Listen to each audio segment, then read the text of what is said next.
지난번에 제가 여러분의 질문에 대해서 대답해 드렸는데 영상을 통해서 많은 분들이 피부 고민을 또 남겨주셨더라고요. 병원 문턱이 너무 높아서 망설였던 분, 사실 그건 아닌데 어찌됐든 못 물어보는 얘기들 있죠. 그런 얘기 아니면 이거 갖고 병원 가야 되나? 뭐 이런 얘기들 그런 분들에게 도움이 됐으면 좋겠습니다. 정말 가족에게만 해줄 수 있는 응답, 마케팅 전략과 유행처럼 번진 시술을 헛겠던 나를 바로 서게 해준 채널 구독, 좋아요, 네, 감사합니다. 네. 내 삶이 크게 잘못된 게 없다는 위로를 피부과 상담 영상을 통해 받았습니다. 감사합니다. 네, 지금까지 건강하시면 다 좋습니다. 네. 선생님은 늙지도 않으세요. 단정한 얼굴에 아이 같은 미소, 수줍은 듯 말씀하시는 모습에 저도 모르게 미소를 짓게 됩니다. 감사합니다. 언제나 돌직구 팩트, 함익병 아저씨 좋아요. 네, 함익병 할아버지입니다. 나이가 64이나 됐고요. 손주도 3이나 있고. 여러분들의 질문이 여러 개 오다 보니까요, 분류를 좀 해서 답변을 드리도록 하겠습니다. 네, 오늘은 피부 노화에 관한 질문들 주로 짚어서 말씀드리도록 하겠습니다.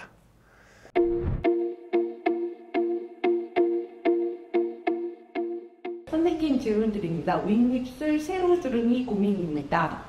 인중에 세로주름이 생겼는데 어떻게 관리해야 하나요? 참 이제 여러 가지 이유거든요. 그러니까 우리가 입술에 이렇게 세로주름이 잡히는 이유는 일단 치과부터 안에서부터 봐 나와야 돼요. 치과 부분에서 잇몸이 위축이 오니까 안에서 받쳐주는 잇몸이 약해지는 거죠. 그래서 안으로 밀려 들어가고요. 그 다음에 치아 손실이 있으면 당연히 받쳐주는 치아가 없어지니까 잇몸은 안으로 말려듭니다. 뭐 치과 문제 하긴 하셔야 되고요. 그 다음에 이제 입술의 자체에 이 콜라겐이 줄어들기 때문에 볼륨이 줄어서 당연히 주름이 생깁니다. 그래서 치과 문제 해결하고 피부과적으로는 거기에 필요할 때는 필러를 사용할 수도 있습니다. 성형외과 쌤의 도움을 받아서 여기 입 주위를 둘러싸고 있는 근육들을 조금 이렇게 타이트닝, 당겨주는 그런 시술도 할 수가 있습니다. 네, 그런 여러 가지 방법들을 할 수는 있지만 만족하지는 않습니다. 왜냐하면 전체적으로 피부가 처지고 피부 안쪽에는 콜라겐들이 위축이 왔기 때문에 아주 만족스러운 결과를 얻기는 어렵다라고 생각하시면 좋습니다. 예방법은 따로 없나요? 예방법이요? 예, 밥 잘 먹고 잠 잘 자고 운동하고 충분한 콜라겐을 만들어낼 수 있게끔 단백질을 꼭 신경 써서 식사를 드시는 게 좋고요. 치과 문제는 치과쌤과 상의하셔야 되겠지만 나이가 들면 잇몸은 다 줄어들고 위축됩니다. 그래서 잇몸 관리, 치아 관리를 특별히 또 잘 하시면 예방에 도움이 되죠. 네. 두 번째 질문은 눈 밑 잔주름은 보톡스 말고 다른 방법 없을까요? 눈 밑 잔주름은 보톡스가 답이 아니에요, 사실은. 자, 우리 눈 주위의 주름살을 한번 나눠서 얘기를 해보죠. 눈 주변의 주름살은 첫째 미간주름이 있어요. 이제 저는 이 미간주름을 만드는 근육이 없어서 미간주름을 못 만들어요.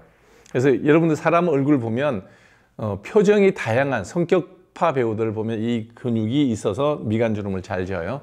그 다음에 이 미간주름이 없는 사람은 흔히 말하면 이제 웃상, 인상이 좋다 이렇게 얘기하는데 표정을 잘 못 짓죠.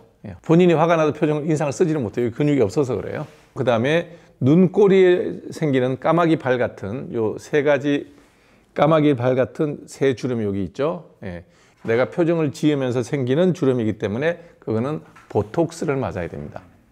그 다음에 눈 밑에 잔주름은 피부 자체가 늙어서 노화가 되면서 잔주름이 생기는 게 있고 또 피부 밑에 보면 이 눈을 둘러싸고 있는 지방층이 있는데 그 지방층이 중력의 방향으로 처져요. 쟁반 모양의 이런 주름이 생기죠. 그러면서 고개 수직 방향으로 가는 주름이 생기는 거예요. 그래서 이런 눈 밑에 잔주름이 깊다, 많다 그러면 먼저 눈 밑 하안금 성형을 해서 처진 지방을 당겨주고 지방 재배치를 해주게 되면 웬만한 잔주름이 좋아집니다. 그러니까 눈 밑 주름은 성형외과, 그 다음에 눈꼬리에 주름, 까마귀 발가락처럼 생기는 거는 요거는 보톡스, 여기도 보톡스, 이렇게 해결하면 된다라고 생각하시면 좋겠습니다. 또 이번에는 목주름에 관한 질문을 주셨는데요. 네. 목주름에 세로주름이 턱 밑 세로 생기는 건데 우울하고 있다. 네. 나이 탓이라고 생각하지만 속상합니다. 네, 연세 70에 목주름을 걱정할 정도면 굉장히 건강하신 거예요. 일단 피부를 갖고 속상해할 정도라고 생각하시면 다른 병이 없다는 거예요. 그러면 일단 난 참 잘 살았다. 이날 이때까지 큰 병 없이 목에 주름밖에 없을 정도면 너무너무 잘 살았다라고 생각하셔도 좋죠. 그러니 속상해할 이유이 전혀 없는 거죠. 좋은 일이죠. 예. 자, 그럼에도 불구하고 이게 문제가 된다? 이거는 성형하셔야 돼요. 지금 잡아보시면 아시겠지만 이 종이짝 같이 얇아요. 피하 지방이 없어요. 그래서 나이가 드시면서 주름이 처져서 세로주름도 가로주름도 생기고 이 목 사이즈가 줄어들면서 아니 쭈글쭈글해지는 거죠. 그래서 한다 그러면 성형외과적인 방법으로 피부를 당기셔야 돼요. 이렇게 당기는 수술을 하셔야 됩니다. 피부과적으로 도움 드릴 수 있는 방법은 없습니다. 치우드 보니까 이 목에다 필러를 맞더라고요. 그거는 효과가 있나요? 주름 때문에 그렇고. 필러를 맞으면 그 필러가 들어가서 가만히 있을까요? 아니면 줄줄 흘러내릴까요? 밑으로 흘러내리죠. 네. 그래서 별로 권할 만한 방법이 못 됩니다. 네.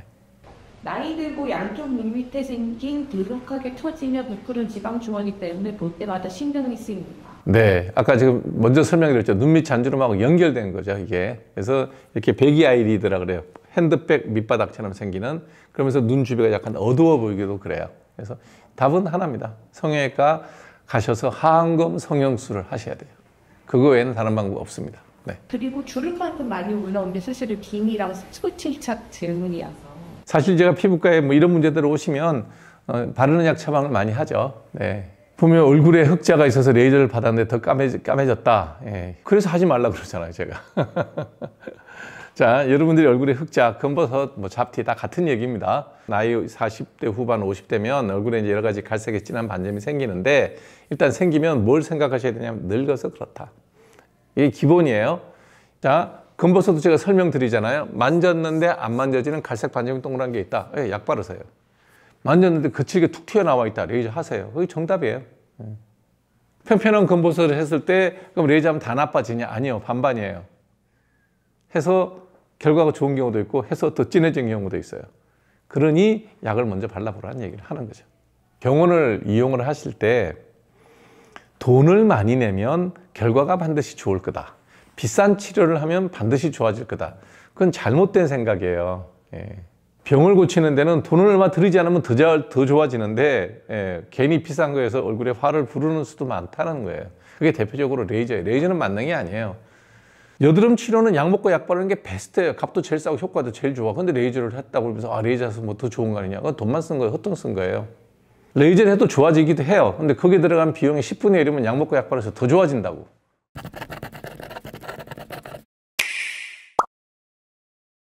멜라논 크림 관련한 질문이 또 많이 올라왔는데 어떤 분은 멜라논 크림 발랐더니 더 진해지는데 중단해야 하나요? 한 분은 2년째 쓰고 있는데 효과감이 있지만 계속 써도 되나요? 계속 써도 되죠. 네. 이제 멜라논 크림이라는 게 성분이 세 가지가 들어있어요. 1번이 하이드로키논, 멜라닌 색소. 멜라닌을 만드는 것 자체를 억제하는 그 효소 억제제예요. 그 다음에 레티노이드 성분이 들어있어요. 그거는 뭐냐면 필링 효과 있고 피부 재생 효과가 있어요. 세 번째 들어있는 게 하이드로콜티존이라고 하는 스테로이드가 들어있어요. 요것 때문에 계속 써도 되냐고 묻는 거예요. 그래서 제가 멜라논 크림 쓸 때는 1년에 6개월에서 9개월까지 쓰고 한 석 달에서 6개월 정도는 쉬었다가 쓰고 이렇게 시간 간격을 두고 스테로이드 부작용이 생기지 않게끔 바르면 별 문제 없다. 쓰고 난 뒤에 가서 보고 효과가 있는데 부작용이 없어요. 좀 더 쓰세요. 효과가 전혀 없는데 효과가 있을 것 같아요. 좀 더 써보세요. 양을 좀 늘려서 써보세요.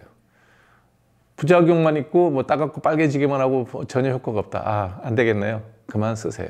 이게 이제 의사가 조언해 주는 거죠. 그 멜라논을 바를 때 기미가 더 진해진다?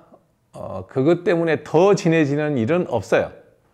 더 진해지는 일은 없고 멜라논 크림을 제대로 바르지 않고 주변을 발라서 주변이 휘어지면 그 김 있는 자리가 남아서 뚜렷해 보일 수도 있어요. 그러니까 반드시 약 바를 땐 김이 있는 부위만 발라야 되고요. 더 진해진다고 느끼는 경우는 양을 너무 많이 쓰게 되면 얼굴이 그 자리가 자극이 돼서 빨개지기도 해요. 그러면 느낌이 더 진해졌다고 느낄 수도 있어요. 근데 멜라논 크림 때문에 기미가 더 진해지는 경우는 없어요. 일단 사용을 중단을 하시고 기초 화장 다 하고 맨 마지막에 바르는데 붉은기가 가라앉아서 좀 진정된 것 같다 그러면 평상시 사용했던 양의 절반 정도로 사용해 보시면 좋습니다. 또 어떤 분께서는 이 자궁 성근증을 본 것 같은데 미레나를 했는데 이걸로 생긴 기민도 멜라닌 크림을 바르면 될까요?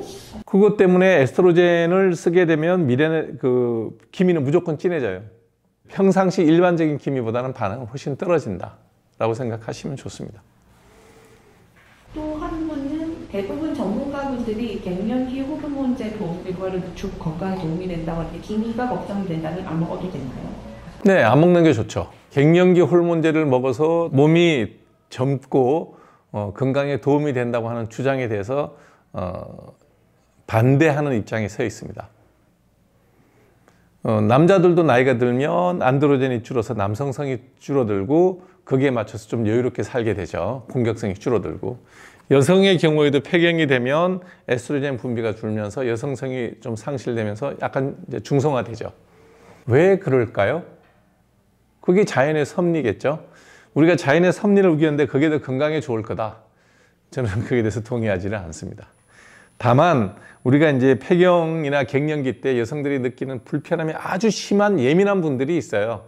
그런 경우라면 에스트로겐 투여하는 것에 대해서 필요로 한 치료 목적은 가능하겠지만 폐경을 계속 늦추기 위해서 에스트로겐을 계속 복용하거나 투여를 한다? 저는 다른 형태의 어떤 부작용이 반드시 있을 거다. 대다수의 여성들은 폐경될 때 거기에 맞게 노화가 진행되는 경우가 더 많기 때문에 자연스러운 노화의 과정이라면 그냥 받아들이는 게 좋다라는 게 제 생각입니다. 40이 넘어가면서 피부가 간지러워져 긁으면 그 자리가 생기 어둡게 변하죠. 나이 탓이 아니고요. 목욕을 잘못해서 그래요. 목욕 습관을 바꿔야죠. 우리나라 사람들 목욕하는 거 보면 피부에 때를 벗기는 게 아니라 피부에 껍데기를 벗겨요. 세수를 하는 것처럼 가볍게 씻어야 되는데 우리나라 사람들은 꼭 뭔가의 보조 제품을 써서 이렇게 문질러죠. 매일매일 목욕하던 사람이 1년에 서너 번 목욕할 때 목욕 습관대로 목욕을 하니 피부가 다 벗겨지는 거예요. 그래서 가려운 거예요. 40 전에는 괜찮았던 이유, 워낙 젊으니까 피부가 견뎠던 거고요. 나쁜 짓을 오래 하다 보니 피부가 망가진 거예요. 그래서 일단 목욕 습관을 바꾸세요. 5분 이내 목욕 끝내세요. 그 다음에 비누질은 뭘로 한다고요? 손바닥으로 하는 거예요. 가볍게. 그리고 물기 걷어내면 목욕 끝. 그 이상 목욕탕에 머무르는 거 피부를 학대하는 일입니다. 일단 마지막 질문. 네. 이 원장님이 젊어서 여드름 약을 세게 먹어서 볼에 수술 자국처럼 넓게 함몰이 되었어. 어떻게 해야 할까요? 여드름 약을 세게 먹어서가 아니라 여드름 약을 제때 안 먹어서 그렇게 흉이신 거죠. 여드름이 생겼을 때는 무조건 약 먹고 약 발라야 돼요. 그래야 흉이 최소화됩니다. 그 다음에 최소화된 흉터가 그래도 보기 흉하다 그러면 레이저 치료를 하면 있던 흉터의 한 30-40% 정도는 복원시킬 수 있지만, 그러니까 깨진 유리병도 이렇게 접착제를 붙일 수는 있잖아요. 그러면 대충 유리병의 형태를 만들지만 그게 물 새지 않는 깨끗한 유리병 원본처럼 될 수는 없다. 그러니까 흉을 만들지 않으려면 약을 먹고 약을 발라서 흉을 만들지 말아야 되고, 여드름 흉터가 생겼다 그러면 레이저 치료를 하면 완전한 복원은 불가능하지만 어느 정도는 좀 나아지게 할 수 있다. 여기까지가 여드름 흉터에 대한 대책입니다. 흑자를 1회 만에 제거하는 레이저가 유행하던데 실제로 한 번에 효과를 볼 수 있을까요? 이렇게 얘기하면 대부분 다 과장이거나 거짓이죠. 한 번에 없어지는 흑자도 있고 여러 번 해도 재발되는 흑자도 있고, 그 다음에 어떤 경우는 하고 나면 더 검어지는, 색소 침착이 심해지는 흑자도 있습니다. 근데 모든 흑자를 한 번에 제거할 수 있는 레이저가 있다. 이건 뭐 과장 혹은 왜곡, 좀 더 심하게 하면 거짓이죠. 그래서 흑자의 종류가 여러 가지듯 쓰는 레이저도 여러 가지가 있고 치료 방법도 여러 가지가 있어요. 한 번에 모든 흑자를 제거하겠다. 그걸 막 마케팅 수단으로 얘기하는 병원이 있다. 가지 않는 게 정답입니다. 두 번째 질문은 아이디가 김짱구님이신데요. 자가지방 이식을 엉덩이에서 추출해서 눈두덩이나 얼굴 피부에 이식하면 그 부분은 늦게 늘어지고 원래 눈 피부나 얼굴 피부는 더 빨리 늘어져서 나중에 울퉁불퉁해질 수 있다고 하는데 조금 더 하면 괜찮을까요? 라고 하셨어요. 자, 이제 자가지방 이식을 필러하는 것보다는 나아요. 되게 이제 자가지방 어디서 추출하냐 그러면 아랫배, 엉덩이, 허벅지 이렇게 지방이 많은 자리에서 지방을 뽑아서 눈두덩이에 이식한다 반대입니다. 얼굴에서 자가지방에서 딱 좋은 자리는 여기입니다. 팔자주름. 여기 외에 눈두덩이에 하겠다 굉장히 위험할 수 있습니다. 하는 경우도 거의 없어요. 성형외과 선생님들 경우 안 합니다. 예. 다만 이식을 하고 난 자리에 그 자리가 더 빨리 늙고 뭐 더 늦게 늙고 이런 거 없어요. 울퉁불퉁해지는 거는 지방을 뺄 때 그 자리가 울퉁불퉁해지지 넣은 자리가 울퉁불퉁해지는 경우는 거의 없어요. 자가지방이기 때문에 지방을 넣게 되면 처음에 10을 넣는다고 치면 시간이 지나면서 그 지방세포들이 다 분해가 돼서 빠져요. 빠지고 지방 이식한 자리에서 줄기세포가 일부 남아있으면 다시 지방이 좀 더 만들어져서 좀 오래 유지되는 경우도 있는데 대개는 한 2년 정도 보시면 됩니다. 그래서 한 자리가 울퉁불퉁해지는 건 시술이 잘못된 거고요. 예, 제대로 된 시술을 했을 때는 울퉁불퉁한 경우는 거의 없다라고 보셔도 됩니다.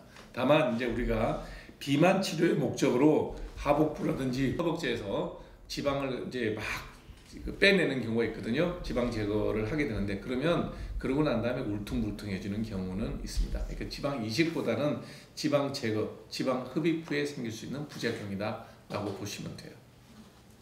또 자가지방 이식 물어본 다른 분도 계시네요. 눈 사이 콧들이 한자로 이자, 숫자 이자주름도 지방 자가 이식 좋을 듯한데 팔자주름만큼 효과 있을까요? 아니요. 그러니까 우리가 여기 미간에다가 이제 자가지방 이식하는 경우는 거의 없고요.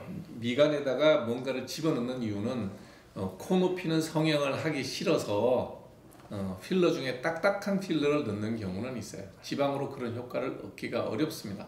여러분들이 자가지방 이식에서 뭔가 만족한 효과를 얻겠다. 8팔자. 요 정도가 만족스럽다라고 보시면 돼요. 이향님이요. 저는 켈로이드 체질인데 하안검 수술을 하고 싶은데 문제가 될까요? 성형외과 선생님들은 눈 밑은 켈로이드 안 생긴다고 하는데 정말인지 궁금해요. 99.99% 맞는 얘기입니다. 예. 근데 뭐 전혀 안 생긴다고 장담은 못해요.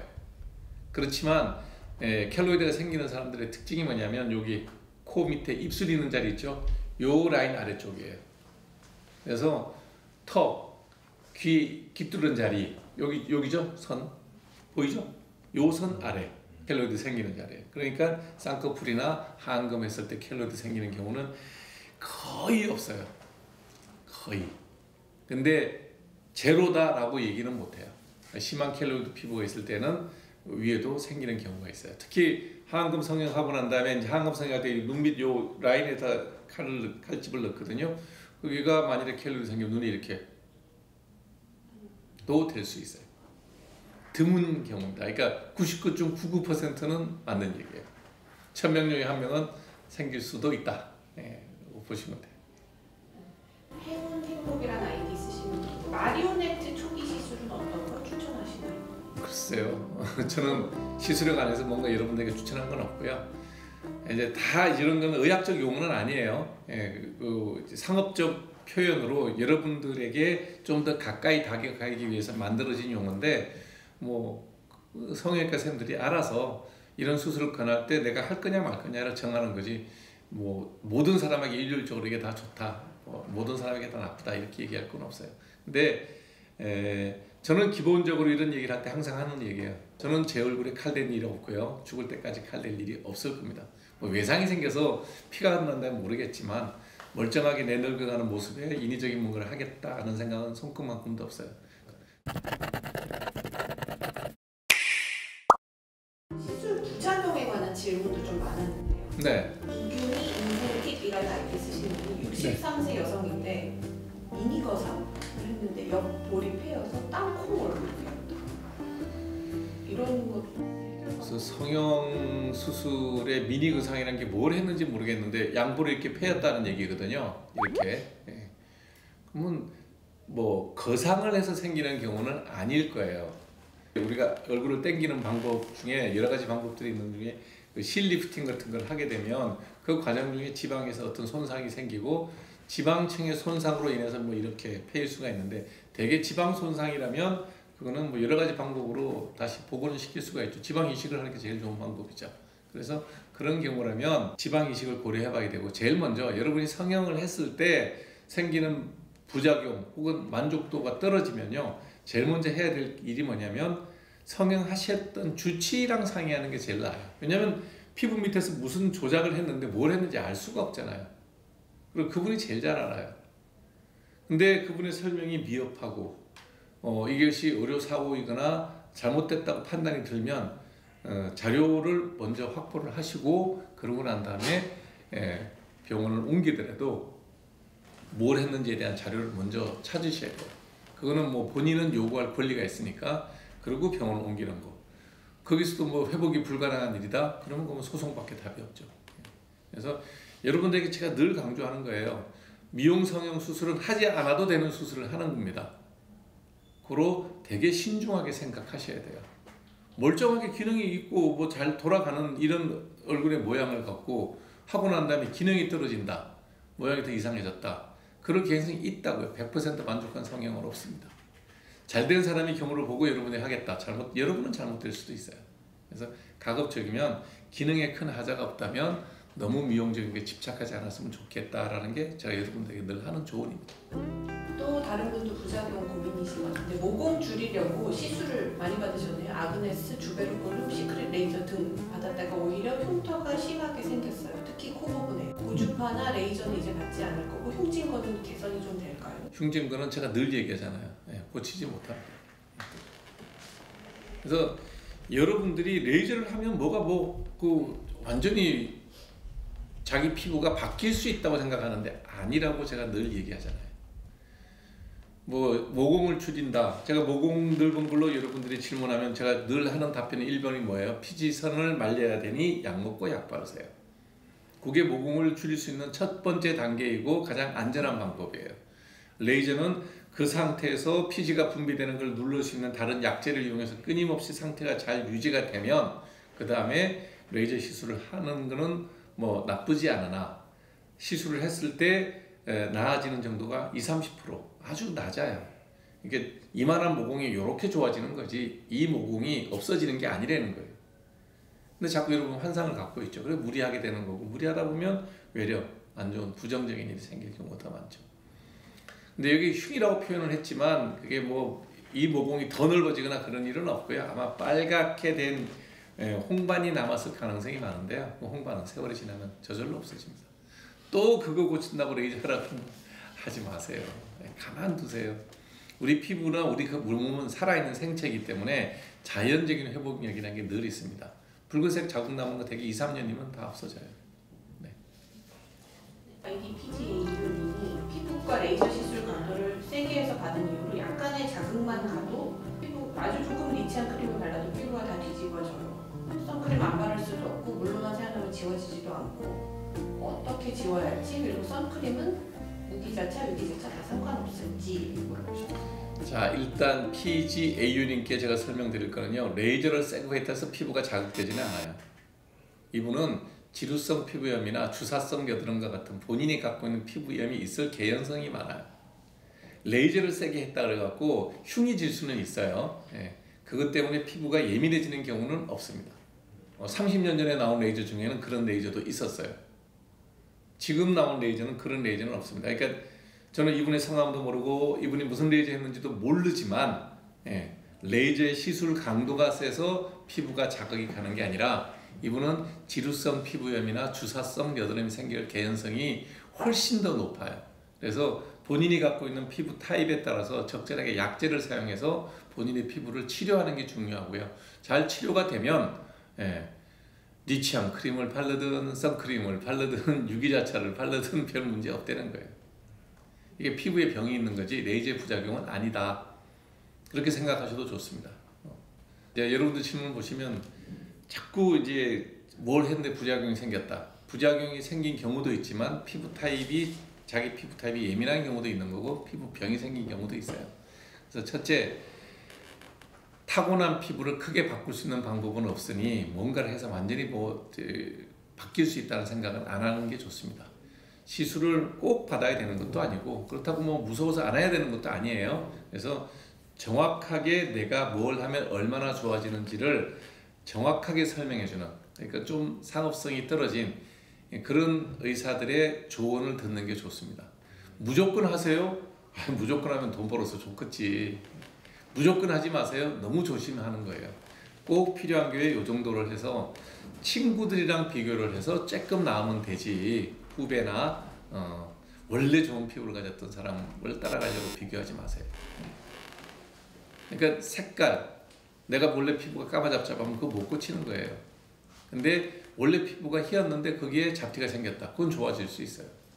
될 때까지 건물주라는 아이디 쓰시는데요. 저는 심한 홍조와 눈밑 지방 때문에 스트레스가 엄청납니다. 점점 얼굴은 빨갛고 눈밑 지방이 튀어나오고 거울 보는 게 우울합니다. 심한 홍조라는 게 저 진단이 틀렸습니다. 심한 주사성 피부염, 주사성 여드름일 겁니다.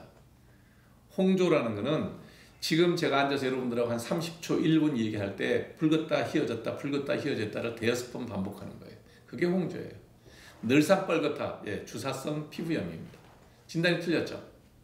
주사성 피부염 약 먹고 약 바르시면 나아요. 비싼 레이저 하지 않아도 좋아질 수 있습니다. 그러나 정상, 눈가와 같이 정상적인 피부색으로 되돌아가지는 못합니다. 지금보다 나아진다는 거죠. 완벽하게 정상 피부가 되지는 않지만 지금보다는 훨씬 좋아지게 편하게 지낼 수가 있어요. 얼굴 때문에 사람 만나기가 꺼려질 정도는 아닐 정도로 만들 수 있어요. 냅두면 점점 붉어집니다. 왜? 그건 진행되는 병이거든요. 홍조는 진행되지 않아요. 그냥 푸르락 휘었다, 붉으락 휘었다 이런 게 생기는 거지. 하루에도 뭐 수십 번 이런 변화가 있어야 돼요. 늘상 뻘겋잖아요. 주사성 피부염입니다. 눈밑 지방은 내가 늘 얘기하지만 성형외과에서 수술하는 것 외에는 다른 방법이 없습니다. 경험 있는 선생님들이 수술했을 때 큰 부작용 없이 좋은 효과를 얻을 수 있는 수술이에요. 수술 외에는 다른 방법 없으니 딴 데 뭐 이렇게 뭐 발라서 뭐 어쩌고저쩌고 하는 거 다 헛돈이니까 하지 마세요. 뭐 가벼운 증상이에요. 그러나 남들이 보기에는 별게 아니지만 내가 볼 때 불편하다 그러면 충분히 이런 상담도 할 수 있어요. 그래서 정확한 게 우선 진단, 정확한 진단이 중요하니까 이런 미용적인 문제를 정확하게 전문가와 상담을 하고 그 다음에 여러분들이 의사결정을 하면 됩니다. 근데 여러분들이 이거 하나는 아시면 돼요. 가서 가볍게 약 좀 드시고 바르세요. 예, 뭐 한번 해보고 안 돼도 손해볼 것도 없어요. 근데 뭐 100만 원입니다. 레이저 하시면 좋아집니다. 예, 병원 한번 다시 옮겨보세요. 무슨 얘기냐면 내가 돈이 들어간다. 아무리 돈값어치가 없다 해도 100만 원은 큰 돈이잖아요. 그런 거를 아무렇지 않게 권하면서 이거 하면 좋아져요. 그러면 반드시 그 병원에서 처음부터 카드 긁지 마시고 설명 잘 듣고 진단명 정확하게 듣고 치료 예후에 대한 설명 잘 듣고 다른 병원에 가서 한번 꼭 받아보시기 바랍니다. 성형외과 똑같습니다. 제가 아까 눈밑 주름 갖고 성형하세요. 이건 수술에는 다른 방법 없습니다. 라고 설명을 드렸는데 이 수술 방법도 또 서너 가지가 있어요. 그에 따라서 수술 후에 예후가 달라질 수 있어요. 그러니까 아무렇게나 할 수 있는 건 아니고요. 전문가가 많은 경험을 통해서 이렇게 하는 게 당신한테 이 방법이 제일 좋아요. 이런 경우는 이런 분한테 잘 맞아요. 이런 것들을 정확하게 상담해주는 의사가 여러분들이 믿고 맡길 수 있는 사람이에요. 수술을 얘기할 때는 반드시 다른 2명 내지 3명의 의사한테 상담을 충분히 하시고 여러분이 이해가 될 정도로 설명을 자세하게 하고 제일 중요한 거 잘못되었을 때 이런 부작용이 생길 수 있습니다라는 얘기까지 해주는 의사한테 여러분을 맡기셔야 돼요. 무조건 피해야 되는 병원 갔는데 의사 얼굴 한번 보고 난 다음에 자세한 상담은 실장님이랑 하세요. 예, 그냥 차 한잔 마시고 오시면 됩니다. 왜? 그냥 지금 멀쩡히 잘 살잖아요. 근데 여러분이 인상을 좀 더 좋게 하고 젊게 보이기 위해서 수술을 받잖아요. 안 해도 되는 수술을 하는 거예요. 상담 충분히 받으셔야 됩니다. 반대로 명장님이 걸렸어요. 무조건 수술해야 돼. 뭐 부작용이고 뭐고 생각할 것도 없어요. 무조건 빨리 가서 수술해야 돼. 그러면 수술 시간에 상담이 필요 없어요. 무조건 해야 돼. 안 하면 죽어요. 이 수술을 받지 않으면 죽는다. 부작용이 있다가 안 할 거예요. 해야지. 눈밑 주름, 쌍꺼풀 수술 안 해도 되는 수술이에요. 상담이 길어야 돼요. 왜? 안 해도 되거든. 부작용 생기면 절대 안 되거든요. 요걸 여러분들이 아시면 손해는 최소화할 수 있는, 피해는 최소화할 수 있는 그런 선택법이 될 수 있다. 장지혜님이 질문 주셨는데요. 몇 년 전부터 이마 어깨 등 쪽에 흰색 반점이 생겼습니다. 눈도 늘어나는 것 같아 걱정이 됩니다. 또 어떻게 치료하면 될까요? 일상에서 조심해야 하는 것들이 있습니다. 일상에 조심해야 되는 게 아니고 빨리 피부과 가셔야 돼요. 백반증입니다. 이마, 어깨 등에 흰색 반점이 지도 방향으로 붉은 반점이 생겼다. 그러면 백반증일 가능성이 제일 높아요. 백반증은 자가면역 피부질환이에요. 내 몸에 자가 항체가 생겨서 멜라닌 세포를 선택적으로 파괴하는 거죠. 그러니까 지도 방향으로 계속 번져요. 그래서 무조건 빨리 피부과 전문의를 찾아뵈야 되고요. 그냥 제가 다 병원을 말씀을 드릴게요. 요즘 대학병원을 못 가니까 개인 병원에서 백반증 치료하는 병원이 강북의 우태하 한승경 피부과, 강남의 서초역 근처에 YK 박윤기 피부과가 양대 산맥입니다. 백반증 치료, 흰색 피부 질환, 색소가 없어지는 피부 질환에 제일 경험도 많고 환자도 많이 봐서 정확한 진단과 좋은 시술을 받을 수 있는 병원이에요. 그래서 강북 숙대 앞에 우태하 한성경 피부과, 강남 서초동 법원 앞에니까 그 교대역인가요? 서초역인가 잘 모르겠네. 2호선 거기서 내리시면 YK 박윤기 피부과 두 개 있습니다. 가셔서 진단 받으시면 아마 백반증일 것 같아요. 치료 약 먹고 약 바르고 광선 치료하고 레이저 치료하면 좋아집니다.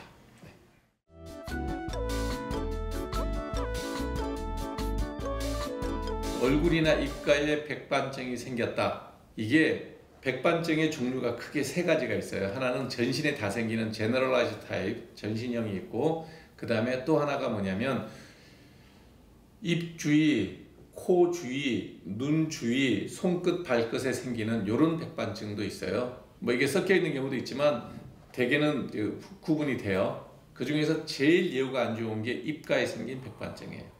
여기. 치료는 뭐 일반적인 백반증 치료와 똑같아요. 약 먹고 약 바르고 광선 치료하고 레이저 치료하고 마지막에 피부 이식 수술까지 해요. 근데 얼굴에서 이런 데 생긴 백반증은 치료 잘 돼요. 약만 발라도 좋아져. 신기해요. 뺨에 백반증이 생겼다. 아이, 6달 약 바르면 싹 좋아져요. 아주 쉬워요. 다리에 0.5cm 정도 빨간 것이 발작적으로 가렵고 커지는 것 같아 피부과에 갔더니 사막이라고 해서 냉동 치료를 했어요. 상처가 나오면서 또 가렵고 두꺼워져서 2달 후 냉동 치료를 다시 하고 또 2달 지나니 또 가려워져요. 다리에 0.5cm 정도의 빨간 것이라고 그랬어요. 사막이 안 빨갛습니다. 살색입니다. 발작적으로 가렵다. 사막이 절대 가렵지 않습니다. 커지는 거 사막일 가능성이 있어요. 그 다음에 냉동치료를 했는데 상처가 나면 또 가렵고 또 두꺼워지고 2달의 냉동치료 다시 하고 또 두꺼워지고 사마귀가 이렇게 빨리 재발하지는 않아요. 특히 가렵다라는 것은 사마귀의 증상이 전혀 없는 증상이에요. 결론, 진단이 잘못됐을 가능성이 제일 높다예요. 병원 바꿔보십시오. 네. 왜냐하면 모든 의사의 진단이 다 정확한 건 아니거든요.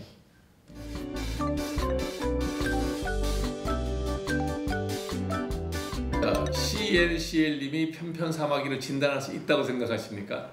거꾸로 제가 묻는 거예요. 자기가 생각할 때는 편편사마귀라고 생각할 수 있지만 실제로 편편사마귀 피부과 전문의가 봐도 놓치는 경우가 되게 많아요. 그러니 저 진단이 반드시 옳을까에 대한 반문을 제가 해보는 거예요. 그 무슨 질환이 됐든 그게 환자분의 피부 건강에 치명적인 해를 주는 경우는 아니니 무조건 병원 가야 될 이유가 없죠. 그러나 본인이 그걸 보고 뭔가 이상하다 그러면 병원에 와서 진단을 받아야 말이죠. 피부과 의사들마다 바세린 사용에 대해 말씀 주시는 부분이 달라서 정답과 어떤 게 정확한지 헷갈립니다. 바세린에 대한 정보를 정리해 주세요. 바세린은 석유에서 추출한 물질입니다. 그러니까 광물성 기름이에요.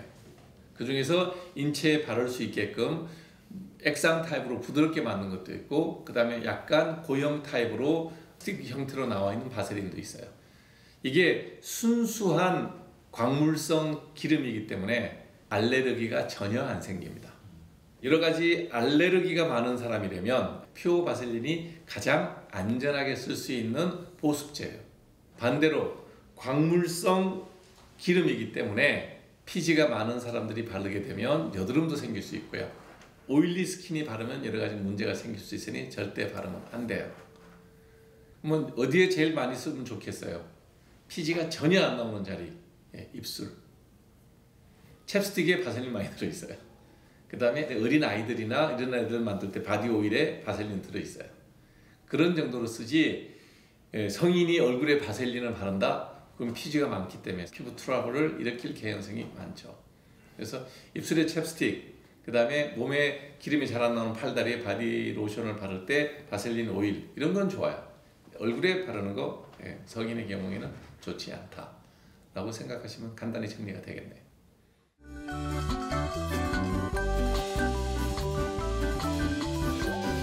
얼굴에 생긴 모낭염은 그게 여드름입니다. 약 먹고 약 바르면 됩니다. 모낭염이라고 우리가 따로 이름을 붙이는 것은 얼굴에 생긴 여드름이 아닌 팔다리에 털 구멍 주위에 염증이 생기면 그런 경우는 우리가 모낭염이라고 따로 부르는데 왜 그러냐면 쓰는 약이 달라서 그래요. 얼굴에 생기는 모낭염은 여드름이에요. 그 모낭염이 심하면 가슴 등까지 생겨요. 그러니까 치료는 여드름 치료하면 되는 거죠. 아들이 모낭염으로 힘들어한다? 예, 여드름 약 먹고 약 바르시면 됩니다. 한 달이면 좋아집니다. 딸이 피부에 쥐젖처럼 배부터 가슴까지 퍼져 있어요. 병원에서는 아토피 때문이라고 연고랑 약을 처방해 주셨는데 혹시 레이저 치료는 없나요? 이게 따님이 몇 살인지 모르겠는데 피부에 쥐젖처럼 배와 가슴까지 번져 있다. 일단 쥐젖이 배나 가슴에 생기는 경우는 절대 없어요.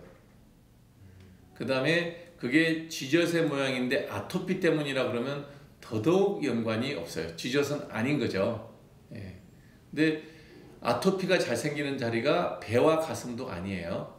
아토피가 잘 생기는 자리는 접히는 자리예요.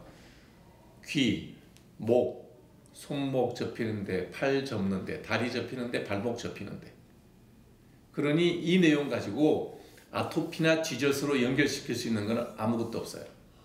그러니 둘 다 잘 안 맞는 것 같아요. 예, 어떤 병변인지 모르겠으나 그 병변은 진단부터 다 잘못되지 않았나라는 생각이 들어요. 다시 진단을 받아보시기 바랍니다. 이런 경우에는 병원을 바꾸는 게 좋아요.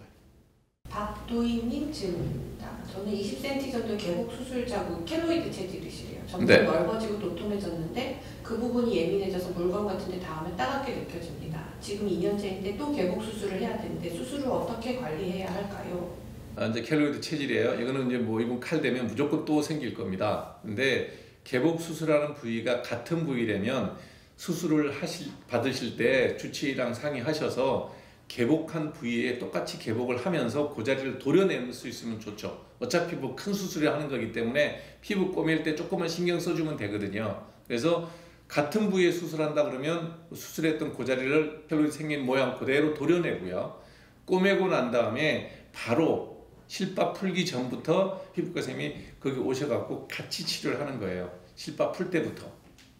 실밥 풀고 난 다음에 거기에 상처가 생겼을 때부터 쓰는 약들이 있어요. 그런 먹는 약도 있고 주사 놓는 약도 있고 뭐 켈로이드 예방용 테이프도 있고 그런 걸 적극적으로 해서 이렇게 심해지지 않게 만들 수 있어요. 여러분의 불편을 해소하면서 작지만 꿀팁이 될 수 있는 그런 시간이 됐으면 좋겠습니다. 지금까지 고지식함의 함익병이었습니다. 고맙습니다.